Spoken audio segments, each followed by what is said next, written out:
YCP నాయకుడు జగన్మోహన్ రెడ్డి గారు ఆయన పార్టీ పెట్టినప్పటి నుంచి కావచ్చు, ఆయన రాజకీయాల్లో ఆయన ముఖ్యమంత్రి కావాలన్నప్పటి నుంచి కూడా ఆయనకి శవ రాజకీయాలు చేయడం అలవాటే. ఒక పక్క తండ్రి శవం పెట్టుకొని కూడా రాజకీయం చేశాడు. బాబాయ్ గొడ్డల పోటు చూసాం. మరి వాళ్ళ ఎమ్మెల్సీ మరి ఒక దళిత బిడ్డను చంపి డోర్ డెలివరీ చేసినా కూడా జగన్మోహన్ రెడ్డి గారి పక్కన పెట్టుకొని నెత్తిన పెట్టుకొని ఈరోజు జగన్మోహన్ రెడ్డి గారు ఉన్నారు.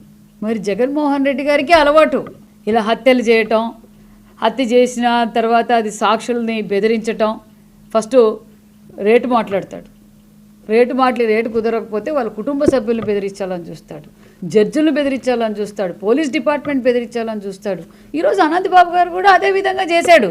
వాళ్ళకి చంపడం అలవాటు.